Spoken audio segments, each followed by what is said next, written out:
예, 오늘 우리 이야기는 조금은 생소하고 좀 낯설고 혹은 또 좀 혼란스러워 할 수도 있겠는데 그래도 중요한 이야기이기 때문에 같이 나누기를 원합니다. 때는 1977년도 미국에서 있었던 일인데 실제 사건입니다.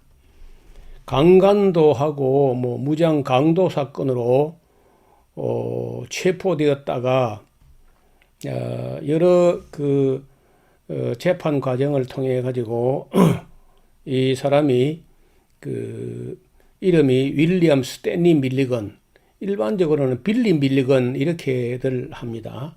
이 사건 자체가 아주 유명한 사건이기 때문에 지금 뭐 정신과 계통의 의학을 하는 사람들은 이 사람 이야기를 거의 다 알고 있을 정도로 유명한 사건이에요. 그래서 그 78년도에 이 사람의 죄에 대해서는 해리성 정체장애, 이걸 다른 말로는 다중인격장애 이렇게도 말하기도 하는데요. 그 옛날에는 정신분열증 뭐 이렇게도 말했죠. 근데 그 어감이 좋지 않다 해가지고 정신병 혹은 정신분열증 혹은 다중인격장애 멀티플 퍼스널리티 디스오더 이렇게 하다가 지금은 해리성 정체장애, 안에 인격이 이리저리 흩어지고 해리 된다, 나누이고 흩어지고 분열된다, 뭐 그 말인데 어떻든 언어를 불쾌감이 안 드는 언어로 이렇게 이름을 진다 해가지고 이제 해리성 정체 장애가 오늘날 공식 이 병명입니다. 그런데 이 스탠리 밀리건 혹은 빌리 밀리건 아내는 26살 되는 그 남자 청년이었는데 이 빌리 밀리건이란 자기 이 인격 말고 23명의 퍼스널리티, 인격이 더 있는 거예요, 그 안에. 그래 이제 기독교식으로 성경적으로 말하면 이는 귀신이고 악령들인데 무슨 뭐 지금 이 진실은 성경에 있는데 이 진실을 알고 말하거나 하게 되면은 그거는 기독교 종교고 성경은 그거는 우리가 인정하지 않는다는 겁니다. 미국도 기독교 나라 같이 보이지만 미국도 성경에 인정하지 않아요. 성경에 뭐 창조가 있어도 안 믿고 진화를 믿는 것이고 성경에 이 악령 귀신이라고 되어 있어도 그들은 그걸 안 믿습니다. 미국 사람들은. 그래서 다중인격장애 혹은 해리성 정체장애 이렇게 하는데 이거는 뭐 너무 유명한 사건이어서 영화로도 나왔습니다. 23 아이덴티티, 그러니까 정체라는 말이 정체성이 아이덴티티인데 자기가 누군지를 인식하는 그 인식이 한 육체 안에 24명이 있는 겁니다. 그래서 그 빌리 밀리건 플러스 23이야. 이건 이제 성경적으로 기독교적으로 신학적으로 말하면은 한 사람 안에 그 23개의 인격, 23마리도 아니고 23명의 귀신이 들어있는 겁니다. 예를 들면은 막달라 마리아에게 7 귀신이 들어가 있었다든지 거라사인 속에 한 군대가 들어있었던 것처럼 그렇게 들어있는 겁니다. 이게 책으로 나와 있어요. 빌리 밀리건이라는 책이 있습니다. 지금 우리말로 번역도 되어 있기 때문에 저는 얼마 전에 그 책을 읽어봤는데 신학교에서 안 다루기 때문에 이런 건 이제 천상 신학을 한 우리가 진리, 성경에 있는 진리를 아는 입장에서 이런 책을 보고 정신과 세계, 정신질환 세계, 해리성 정체장애, 다중인격장애 이런 장애를 겪고 있는 사람에게 다른 말로는 뭐 조울증이라고도 해요. 조울증. 이런 경우는 또 그런 악령이 들어있는 겁니다. 둘이가 굉장히 기분 좋은 영이 하나 있고 굉장히 우울한 영이 하나 있는 거예요. 그러니까 기분 좋아하는 막 기분 좋아서 미칠 듯이 좋아하는 그런 영이 그게 나타나면은 조증이 되고 우울증이 되면은 아주 또 그 채널이 바뀌면서 다른 인격이 나올 때는 막 우울해하는 거예요. 심지어는 어떤 경우는요, 자폐증 귀신이 있어. 그게 정신질환이라고 하는데, 그래, 그거는 영의 세계를 모르고 성경을 모르고 귀신을 모르고 악령을 모르고 할 때 그 자기 안에 마음의 문을 다 걸어 잠그고 혼자 있고 히키코모리라는 말도 해요. 은둔성 자폐증, 히키코모리 뭐 이런 여러 가지 현상들이 있는데 단순하게 보면 똑같아요. 악령입니다. 그리고 이제 그 중에 어떤 악령은 방언하는 거예요. 그 악령, 귀신이라도 다 같은 짓 하는 거 아닙니다. 아까 여기 이 윌리엄 스탠리 밀리건 안에서는요, 채널이 바뀔 때마다 그 본인의 고백 혹은 이제 자기 그 겪은 대로를 그 간증 이야기한 걸 들어보면은 그 마음 한가운데 어떤 자리가 있다는 거예요. 의자가. 거기 누군가가 앉으면은 딴 사람은 거기 말하거나 못해요. 거기 그 자리에 앉으면 그 앉은 자가 말도 하고 의지를 그 사람의 의지를 활용해요. 인생의 운전대를 잡는 거예요. 그러니까 이 빌리 밀리건 안에서는요, 빌리 밀리건은 거의 그 자리에 못 앉습니다. 본인이 자기 육체가 본인 건데 본인은 그 마음의 자리에 그 의지의 자리에 앉지 못해요. 그리고 이제 거기 가장 힘센 자들이 늘 거기 앉아서 그 사람의 의지를 행사하는데, 그래 이제 그 빌리 밀리건의 그 읽어보면은 자기가 그 자리에 앉는 사람이 바뀔 때마다, 다시 말해 채널이 바뀔 때마다 마치 그 전기의 스파크가 일어나서 팟 하는 소리가 나듯이, 그러면서 이제 채널이 탁 바뀐다는. 그러면 그 이전 방금 그 팟 하는 그 소리 이전의 사람이 아닌 전혀 다른 사람이 그 인생의 운전대 의지의 보좌를 앉아서 자기 멋대로 행사하는데, 그 보좌에 앉은, 그 마음의 보좌에 의지의 자리에 의자에 앉은 그 사람의 인격대로 그 육체를 가지고 살아가 말도 하고 그 행동도 하고 이렇게 하는 거예요. 여러분 그 한 책을 반드시 사서 읽어봐요.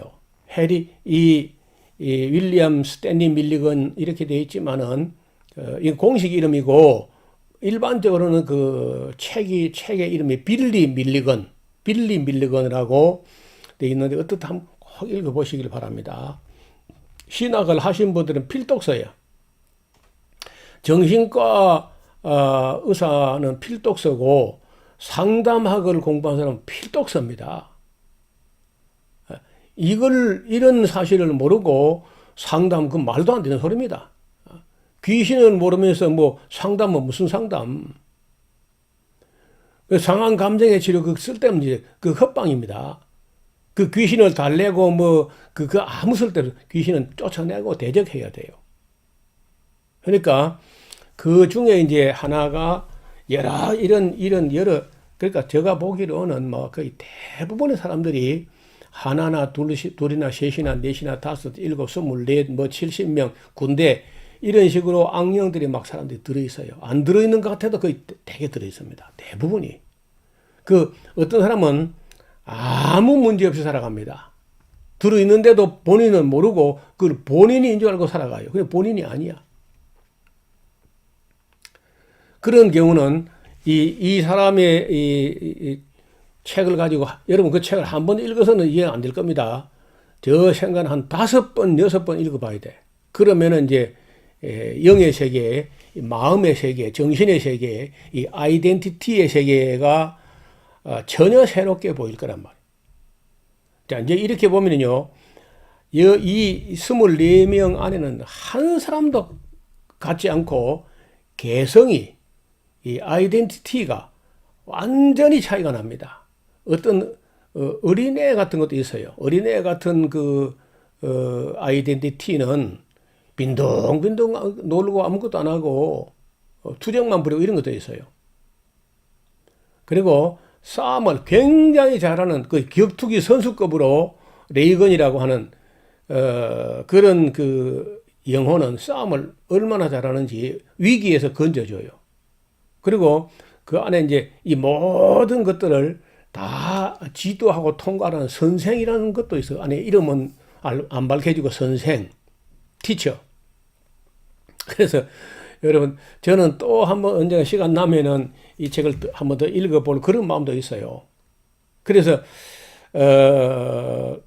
이제 미국에서 이런 일이 많이 있고 온 세계에 많이 있지만은 이 사건은 너무 두드러지고 법정에까지 가서 결국 이제 심신 미약이나 정신 질환으로 질환 중에 행해진 그런 죄과이기 때문에 무죄로 해가지고 풀려나고 정신과 치료를 받는 걸 하는데, 그래도 그 정신과 치료 중에서 미국 의사들 중에는 다는 아니지만은 몇몇 사람이라도 이걸 약물이 아니고 상담을 통해 가지고 이 인격들 안에 열어서 있는 이 아이덴티티를 정리해가는 그런 굉장히 발달된 그런 모습을 볼 수가 있을 겁니다.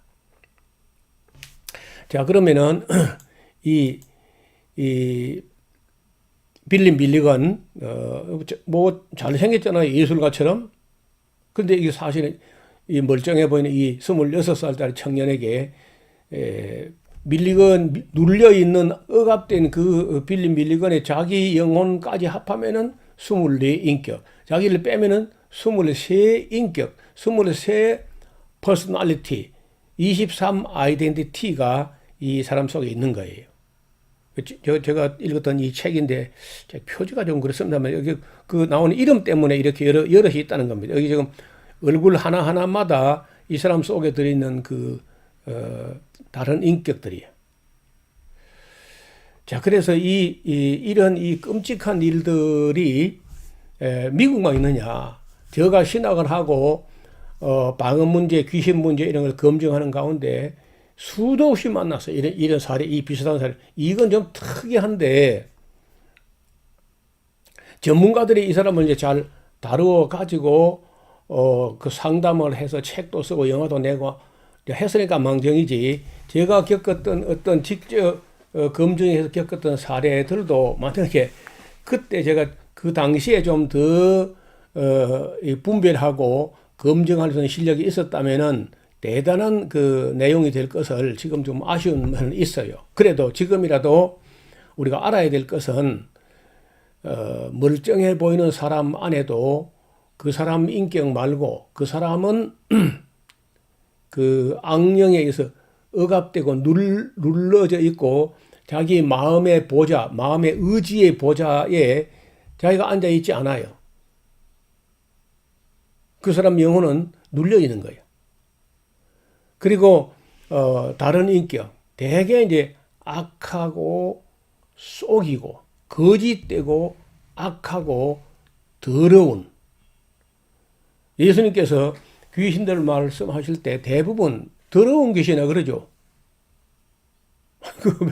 왜 더럽다고 했는지 모르겠는데 어떻든 예수님께서 자주 더러운 귀신이라 했는데 더러운 경우 많아요. 그리고 악하다. 첫째 더럽다. 둘째 악하다. 거짓되다. 교활하거나 사특하다. 어떤 거는요, 위선이기는 하지만 굉장히 선해 보이는 것도 있어요. 어떤 거는 사람을 멍청하게 하는 것도 있습니다.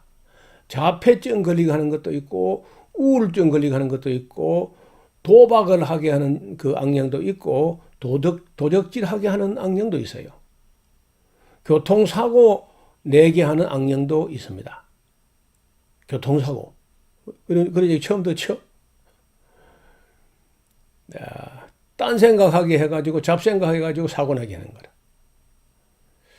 그 다음에 이제 그 의심, 의처증, 의부증 하면서 남편이나 아내를 계속 부정하게 보고 뭐 아내도 남편도 그런 뭐 어떤 간음이나 이런 걸 안 했어도 계속 뭔가 있다고 의심을 하는 그런 것도 그게요.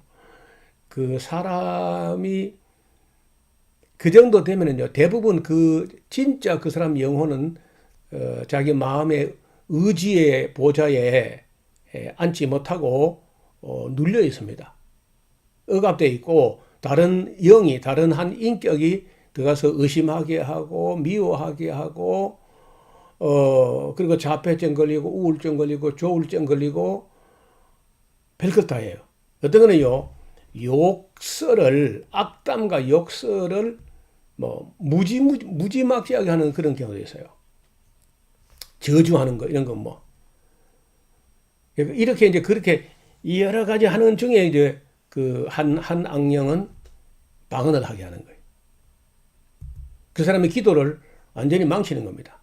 한마디도 자기 말로, 자기 의지로 기도 못하게 하고 헛소리를 하게 만들어요. 그리고 채널이 바뀌면은 본정신 돌아와가지고 그 방언하는 영이 의지의 보좌에 내려앉고 자기가 돌아와서 앉으면 이제 아침밥 하러 집에 가서 식사 준비하고 출근하고 뭐 이렇게 해요. 그래서 보이지 않는 세계를 공부한다는 쉽지 않은 일인데 지금은 그래도 어느 정도 할 수 있어요.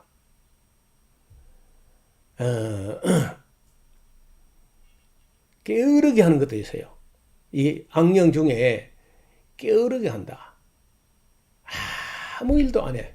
공부도 안 하고. 그 다음에 스마트폰 게임에 빠지게 하는 영도 있어요. 그 다음에 술에 탐닉돼 가지고 알코올 중독자가 되게 만들어 버린다든지, 싸우게 하는 거. 아무하고도 걸핏하면 싸우려고 하고 트러블 메이커야. 이런 것도 그냥 그 사람이 성질이 못돼 그런 정도가 아니고, 역시 가서 보면은 그 사람의 본 영혼은 역시 자기 마음의 보좌, 의지의 보좌에 앉지 못하고 눌려 있고, 또 악령이 또 안에 들어있는 거예요. 그러나 싸움 잘하는 악령이에요. 의심하게 하는 거, 미워하게 하는 거, 그리고 욕 잘하게 하는 거, 저주하는 거, 게으른 거, 멍청한 거, 더러운 거, 도벽, 이런 모습으로 나타나는데 사람들은 모릅니다. 그냥 그 사람이 그냥 교육을 안 받아서 그렇다면 뭔데, 교육을 받아도 지금 우리 사회에 보세요. 서울대 법대까지 나오고 판검사가 됐는데 그 뒤로는 온갖 못된 일 하는 이런 거 나오잖아요. 역시 그 사람도 그 본인은 그 영혼이 이미 죽었는지 몰라요. 숨도 못 쉴 정도로. 그리고는 이제 그 악한 영이 그 사람의 의지의 보좌를 깔고 앉아가지고 제멋대로 하는 겁니다. 참 놀라운 일이죠. 그러니까 우리가 왜 신학이 필요하냐? 신학을 해서 이런 걸 배우는 게 아니라 신학을 해보면은요, 신학교 과목 중에 이런 과목이 없다는 겁니다. 그래서 제가 따로 과목을 만들어서 제가 운영하는 성서 할리몬이라는 그 신학대학원 과정 같은 거기서는요, 이런 걸 강의하거든요. 공부할 수 있도록.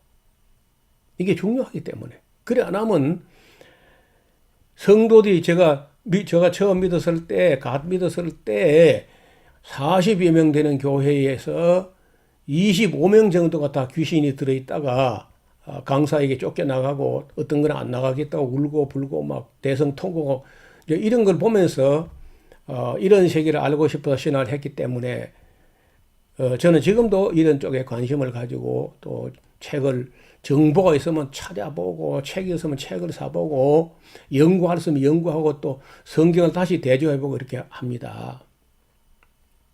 나중에 제가 책 몇 권을 소개할 테니까 일단 빌리 밀리건 이 책을 꼭 사서 읽어 보시고 또 그 뭐 질문이라든지 이런 거 있으면은 댓글로 달아주시면 좋겠습니다.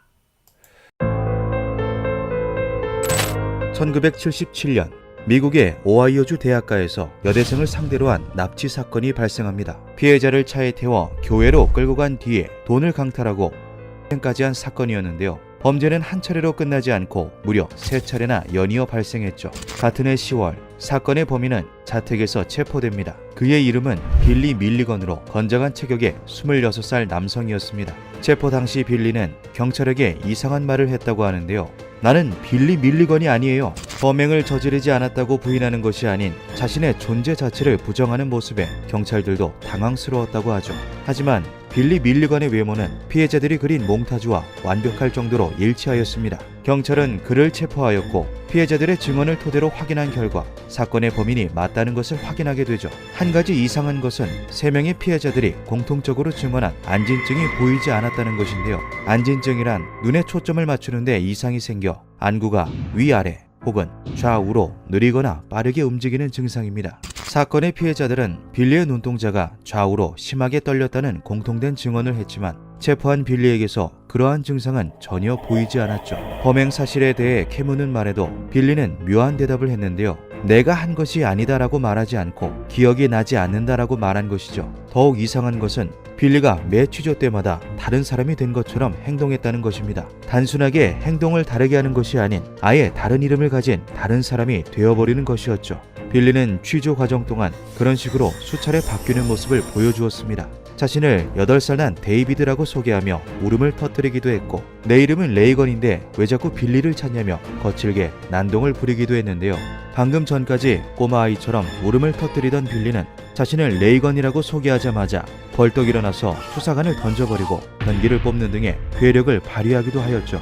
그런가 하면 과학 분야에 있어서 놀라울 정도로 박식한 아서라는 이름의 남자로 수사관들을 정중하게 대하기도 하였습니다. 빌리를 담당했던 수사관들은 처음에는 이 모든 것이 연기라고 생각했습니다. 하지만 실제로 억양, 식성이 달라지는 모습, 전문 분야에 있어서 학자들 못지않은 학문적 지식을 보여주는 모습 등을 보면서 그를 좀 더 면밀히 살펴보기로 하였죠. 재판 과정에서 진행된 심리 분석 결과 그는 해리성 인격장애, 즉 다중인격인 것으로 드러났습니다. 밝혀진 인격은 총 10개나 되었는데요. 그중 19살의 레즈비언 인격이었던 에이들 라나가 등장하는 순간 빌리의 눈동자가 좌우로 심하게 흔들리기 시작했습니다. 피해자들이 공통적으로 증언한 안진증이었죠. 뒤이어 범행 사실을 고백하면서 범죄를 저지른 인격이 에이들 라나였다는 것이 드러납니다. 재판부는 빌리의 해리성 인격장애를 인정, 심신미약을 근거로 그에게 결국 무죄를 선고합니다. 대신 10년간의 정신병원 치료 감호를 명령하였죠. 이에 빌리는 하딩병원과 에센스 정신건강센터에서 제대로 된 치료를 받기 시작했는데요. 검사 결과 놀랍게도 빌리의 인격은 10개가 아닌 24개인 것으로 드러났습니다. 주요 인격 중 하나였던 아서가 부적합하다고 판단되는 인격들을 무의식 깊은 곳에 억압해왔다는 사실이 드러난 것이죠. 뒤이어 진행된 각종 검사 결과는 전 세계 학자들을 경악하게 만들었습니다. 인격마다 달라지는 성격과 말투, 식성도 그렇지만 생맹, 안진증, 혈압, 왼손잡이 등 인격마다 가지고 있는 고유한 체질도 전부 달랐던 것인데요. 여러 인격에게 동일한 실험을 진행한 결과 신체 감각, 자율신경계 반응, 피의 흐름, 장의 움직임이 모두 다르다는 것 또한 밝혀졌습니다. 빌리는 한 가지 껍데기를 뒤집어 쓰고 있는 24명의 각기 다른 사람이었던 것이죠. 그리고 치료 도중 최초로 핵심 인격인 빌리가 등장하게 됩니다. 내가 지금 살아있나요? 난 내가 죽은 줄 알았어요. 핵심 인격이자 몸의 주인이었던 빌리는 중학교 3학년 이후의 기억이 하나도 없는 상태였습니다.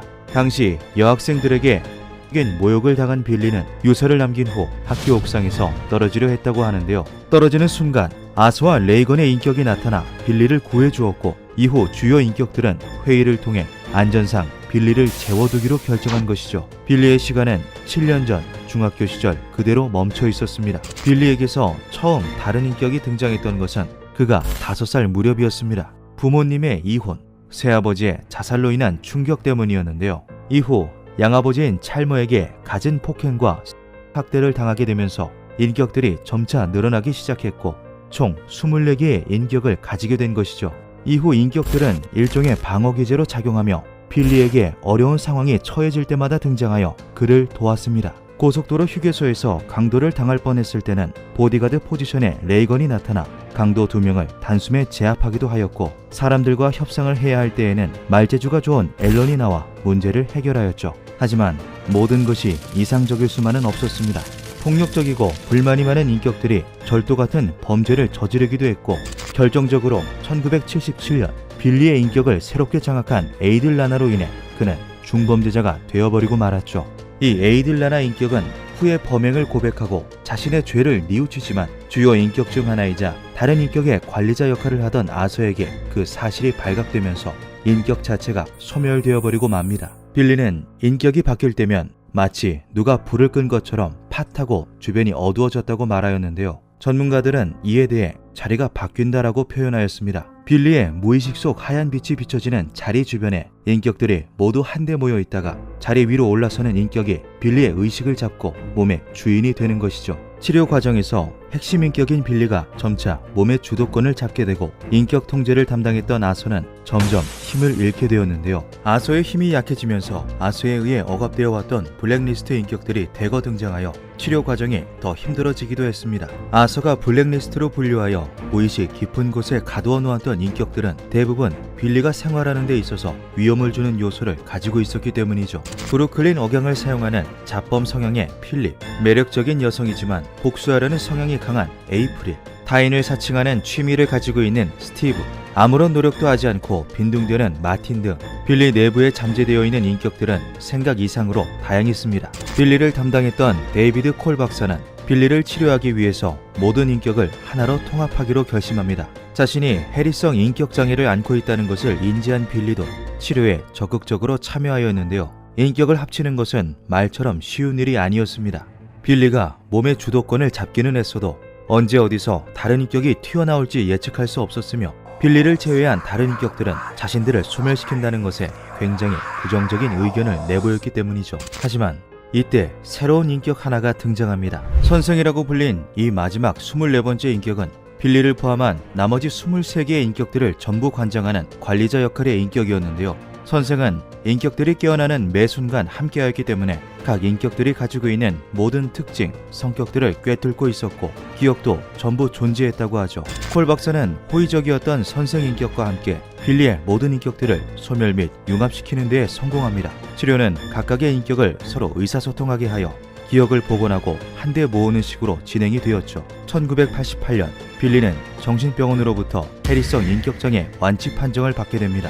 3년 뒤인 1991년 빌리는 자신의 이야기를 영상으로 만들기 위해 영화 제작사 스토미 라이프 프로덕션을 운영하였지만 영화 제작은 흐지부지 되었고 이후 사람들에게서 잊혀져가며 지인들과도 연락이 끊어졌다고 하는데요. 2014년 암으로 사망하며 파란만장한 삶의 마침표를 찍었습니다. 빌리 밀리건 사건은 세계에서 가장 유명한 다중인격자라는 타이틀을 달고 전 세계적으로 엄청난 파급력을 선사하였습니다.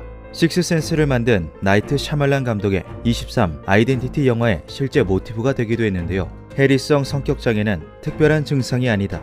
이것은 일종의 방어 기제로 누구든 나타날 수 있고 경험할 수 있다. 빌리 밀리건 사건은 현재까지도 수많은 분야의 학자들 논문에 오르내리며 수백, 수천 번 연구되고 분석되고 있는데요. 범죄를 저지르지 않은 범죄자 빌리 밀리건, 피해자들의 상처를 책임져야 할 인격이 사라져버린다면 우리는 누구를 비난해야 하는 걸까요? 기묘한 밤이었습니다.